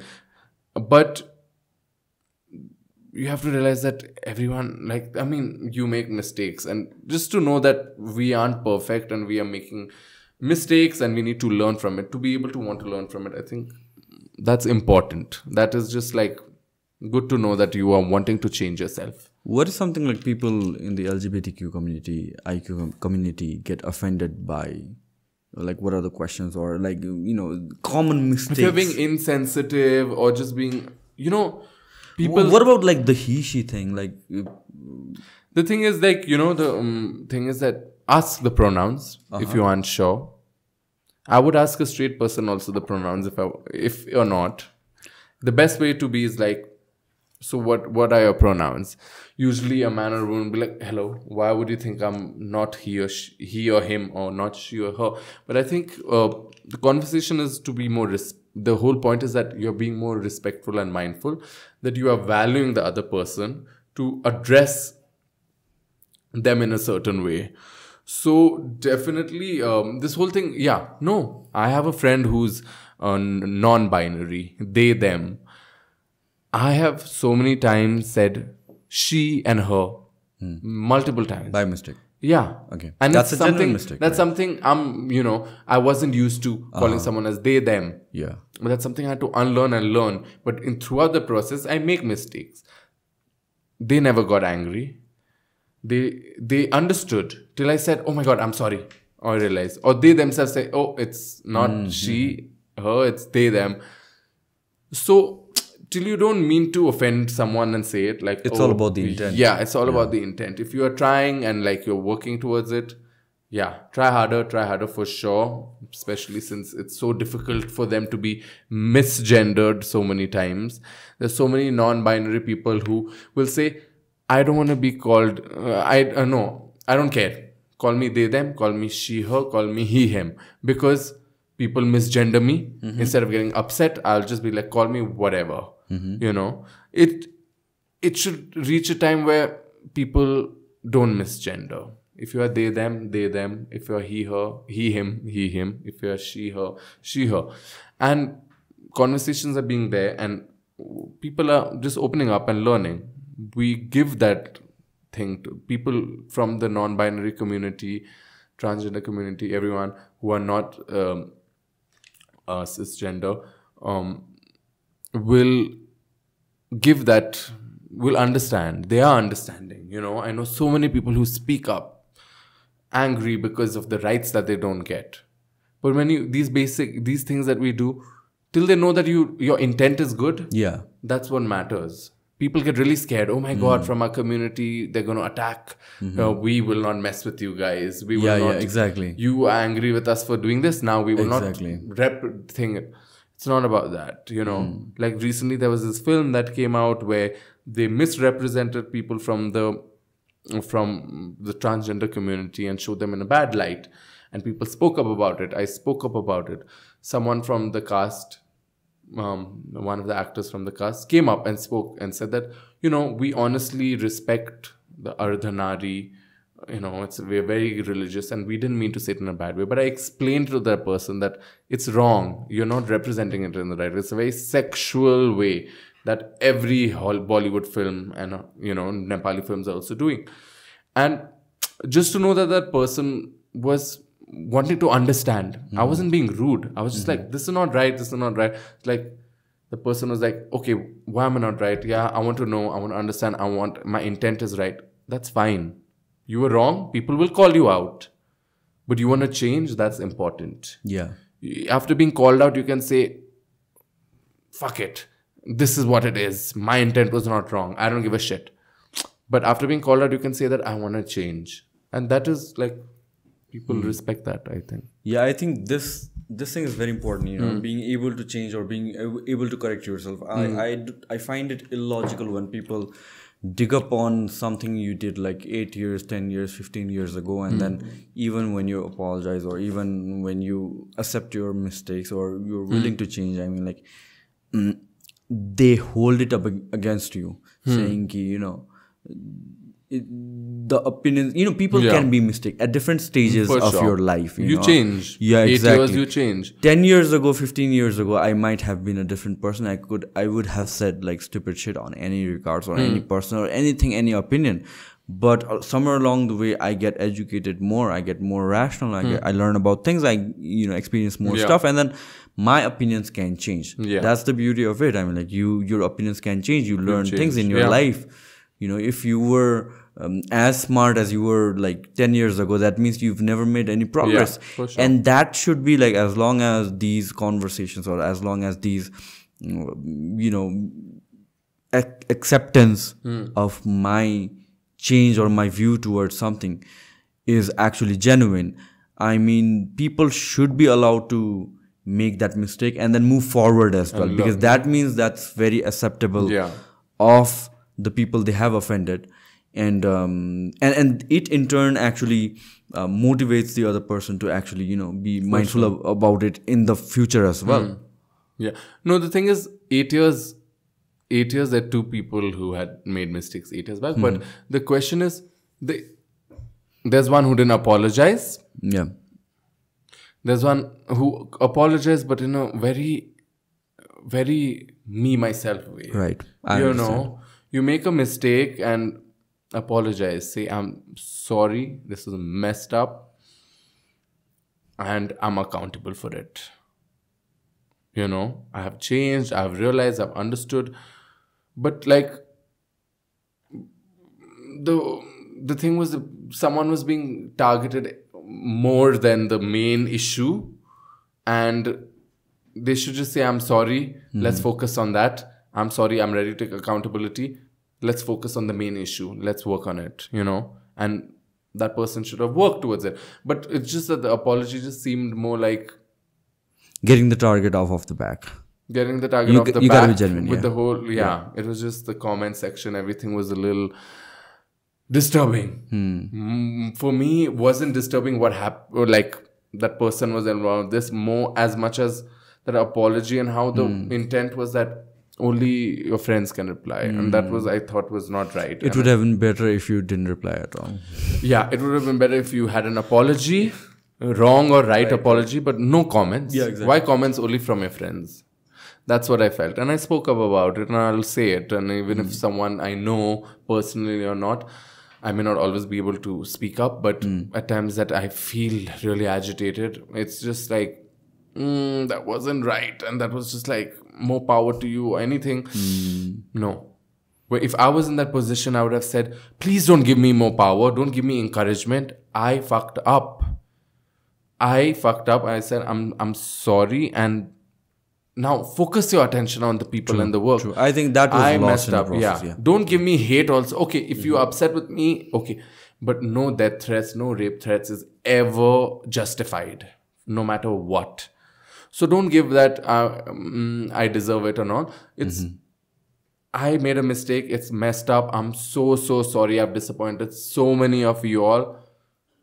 Over. Now, that's it. You've given that apology. It's over. People will move on now. No, they're not going to go on and on and on. So, accept your mistake. You have to bear the circumstances and just be accountable. You just have to be mindful. I mean, like, as long as you accept that you screwed up in a genuine way, I mean, that's all that matters. Yeah. I think, you know, as long as you move forward and then, you know, people you learn from it. I mean, that's not a big deal. I mean, like, that's fine. You move forward as a better person. That's it. Yeah. People will hate you for what the mistakes you made, and that's fine. Some people will understand where you come from. Some people will move on. That's not in your control. You do your bit and say, I'm sorry, I made a mistake. Those who hate you will hate you. Those who will now hate you will hate you, or maybe they'll move on. It affects people, not any hate. For me, like, if one person hates me, I get affected. I'm like, why do they hate me? But with time, being here in Nepal for 2.5 years and being in the limelight, not limelight, but just being there on social media, I've realized there'll be people who'll hate me. Anything I do wrong, they will come and say something. There'll be people, because they're just waiting for that opportunity. They're waiting for the opportunity. Yeah. There's so many of those people. I've spoken about so many issues about people from my community and targeted people who are cisgender, heterosexual people. That it's just horrible. And there's a group of people who hate me and are waiting for things. I don't care about them. But there will always be people who will have opinions, and then I'll hear them out, and no one wants to get hate. But if it's unnecessary hate, it's like bad on you. Like, I'm sorry that you have so much hate for someone. But if there's someone who hates you after you made a mistake, it's like, that is my karma. I did that, my actions, but yo. I can't help it. That's what's something that you're insecure about? So many things. Like my face, my angle. Yeah, apart from that. Definitely I've grown up with people saying you're so feminine. As much as I love the feminine energy, I love women, I've always been said, you're like a girl, yuck, this. Let me stop you on this. Like, how did you realize that you were gay? Like, the thing is, I didn't have any resources. Nothing I read upon. Because it must be very, very strange for you as well, very confusing for you as well. Yeah. But So puberty had to hit to really make me understand more. But till before that, like, I was always having fun and enjoying company of men. And I always had a crush on my teachers, even when I was 3 years old. Male teachers, not female. But I didn't know what that meant, because a boy needs to be into a girl, and boys are boys, girls are girls. So I thought, okay, that's, I guess, how it is for everyone. And then when I grew up and when people started calling me names that you're different, you're, feminine, and the When C was word, this? When was the this? ch word, This was in boarding school. And, they're like, oh, you're like this, you're like that. While I was having, falling in love with guys at the same time. And that made me realize, what is it? But you have so much hate towards it because everyone is like, how can you be gay? You're so gay. You're so gay. You're a cha. You're this. So you don't want to be that. I never wanted to. I was like, no. I blocked it out till there came a point where I was like, oh, gay? There's a community called gay. So and basically researched. I researched and I was basically watching porn and there was a gay the category and I was like, ooh. And I enjoyed it and I was like, I was like, after I finished, I was like, wow, so I am gay. Then I sat down and I was like, okay, Parakram, you have a big fight to fight, like you're gay. But at the same time, I was like, at least I know I'm gay. And there is a category in porn called gay. That means in life, in the world, there's a community. You're not just the only person. Yeah. I wasn't the only person. So I was like, so it was a relief and at the same time, it was like a realization. And that's when I was like, then I started researching. So it's so important to have resources, at an early age, because in the world, people are like, don't let children know about people who are from the LGBT community. That's just perverted. I'm like, what has it got to do with perversion? There are people, me at the age of 3, I see pictures. And from that age, I didn't know if I knew what gay was, I would have known from then I was gay. How would that have changed me? It would have made me more at peace with myself. That whole 3 to 15 years of rejecting myself, not understanding, I would have been a way better person, more sane, sorted in many ways in life. It's got nothing to do with perversion. Sex is sex. Your parents have sex. So 2 guys having sex or 2 girls having sex is the same thing. There's no perversion in that. No one is going to introduce you to that as a kid. It's about your orientation. What are you into? So yeah, that resource is so important. There are kids at 3, 4 who are identifying as trans because they've been reading up about it and they're understanding that what it is, there's no gender, male, female.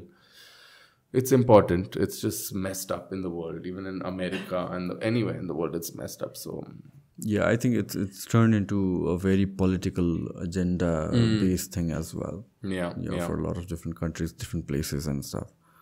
So apart from that, what are your insecurities? I have many insecurities. I'm very problematic that way. Definitely, like I said, my face. I have good angles. So you feel like you look... I feel like I know how to make myself look good. There's such a huge difference that from left to right, there's a huge difference. Yeah, there's such a difference. So that itself shows that. I don't. Yeah. I don't understand. Yeah. I don't have the eye for it. I hope people don't understand. But also my personality, people said so feminine. It's just that I always didn't want to be feminine because, not because I was so comfortable around women and the feminine energy, but because people hated me for being that. And when people from my own community is like, I want more masculine people, I'm into more masculine people, things like that, those also affected me. So I have the most insecurities that you could ever find in anyone, I feel. Yeah. Apart from those 2.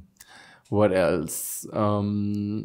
Definitely. And only if you're comfortable talking about it. I'm trying to think, but there's so many, any small thing makes me so insecure, rejection, which I face so much in life, that makes me very insecure about me as a whole person, Definitely, yeah. Just my body, I'm insecure. If I put on a little bit weight, I will be like, oh my God, This is just the things that I've grown up with and wanting and seeing other people that, means, yeah. Definitely. Yeah, one of the things you told me was you're very comfortable about reading comments and, it doesn't affect you in that degree that, you take it, what's reasonable, you take it in a positive way. And is it something that because you've gotten so many bad comments or so many people saying negative things to you throughout your whole life that you've built up a thick skin, or is it something that, you rationalized it? With what? With my insecurities? No, in general, the comments on social media. The comments, you know, in the beginning while growing, when I saw people said those bad things, it was good. But I got lucky because 95% of the people show love. That 5% who showed hate, which affected me. You mean right now or like ever since? When I started getting popular on TikTok and all, there were a lot of people showing love, but not 95. It started maybe like 70-30. But more love. And those hate then didn't mean anything. Because I'm like, so many people love me for who I am, for the content I make. Why am I focusing on the negative? Like, I should feel blessed. People from my community get 95% hate and they're still fighting it and working hard. If I got that much hate, I would have left this industry. I would have been out. I'm not dealing with that. So maybe my privileges ki wajah se they're like, oh my God, you're such a cool version or you're such a classy. And I'm like, duh, like, it's not right. It's a backhanded compliment. So yeah, it's very complicated. Isn't it strange that we tend to lean towards the negativity, even if it's like 1% or 5%? I mean, for sure, it's evident on everyone, you know. Like, I'm pretty sure like majority of the population will have more love than hate. And that minor 1% or 5%, whatever it is, that affects more than the 95% of the positive things that we get to hear about ourselves. And I think we take that positivity for granted so much. And also it's so evident on social media or be it news or whatever it is, we're so much attracted towards negative news, or even if it's clickbait, even if it's fake news. And that is why, you look at media, it's always, that scary tactic. India, they're like the masters of this, but even globally, that's where it's heading. The negative news, we tend to share it, but then the positive news or positive things, we take those for granted. For sure. Because like I get whatever hate I get, I'll respond to that, and people are like, "Why are you responding to that when so much of people show you love?" And it's, I guess, the egos just want to see only good things about us, and it messes it up when there's hate. Okay. Did we miss anything in this conversation? No. Do you want to add anything? Nothing. I think we spoke a lot. How many hours? Almost 2 hours. Thank you so much for doing this, man. It was really great conversation having you. Likewise. It was fun. It was fun. It was smooth, nice. Are you drunk? Tete-a-tete. I'm tipsy. Not drunk, a little tipsy. All right. Well, let's end this then. Thank you so much, man. Yes. All right. Bye-bye. Bye. Bye.